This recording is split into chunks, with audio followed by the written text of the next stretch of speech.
Black Hills and Mount Rushmore National Memorial. Nothing says America like that, and perhaps the best way to see this is right up in the air.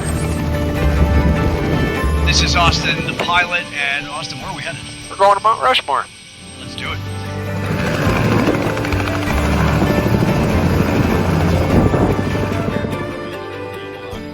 Flying over the Black Hills in southwestern South Dakota. For miles, the jagged peaks and lush forest. Then, one sees perhaps the most recognizable faces in America. That is Mount Rushmore. So they started carving it in 1927, called it complete in 1941, so the 14-year project. The faces are about 60 feet tall. What an engineering and artistic feat, both at the same time. It was impressive, too. No lives were lost in the making of Rushmore. You think, back in the day someone would fall off of there or something, but they made it without losing any lives in the process.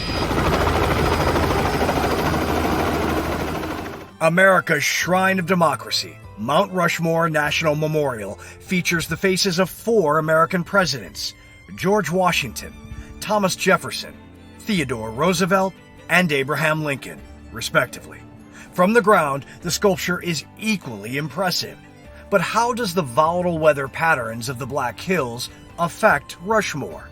Rocks expand in the heat, contract in the cold. We have a lot of those cracks sealed up with a silicone-based caulking so that water doesn't get in. But we allow the cracks in the vertical format to stay open so that if water does get in, it can get out. Freezing winters and hot summers. In 1930, Mount Rushmore sculptor Gutzon Borglum said, "Let us place there, carved high, as close to heaven as we can, the words of our leaders, their faces, to show posterity what manner of men they were. Then breathe a prayer that these records will endure until the wind and rain alone shall wear them away." As we hear thunder in the background, the sculpture gets struck by lightning all the time. We are here at 5,250 feet right here above sea level, so a mile high, right? And you hear the lightning. We have lightning rods on every one of the buildings up here, so lightning strikes here pretty regularly. The granite masterpiece's location was chosen to face east so that the morning sun would melt away moisture. The goal was to help the preservation of the memorial over time. Of course, other precautions are also needed. We have the sculpture mapped out. There are 22 individual rock blocks within the sculpture. We monitor 4 of those rock blocks with strain gauges. They're fiber optically connected to a computer. The gauges monitor any movement of the mountain and the rocks.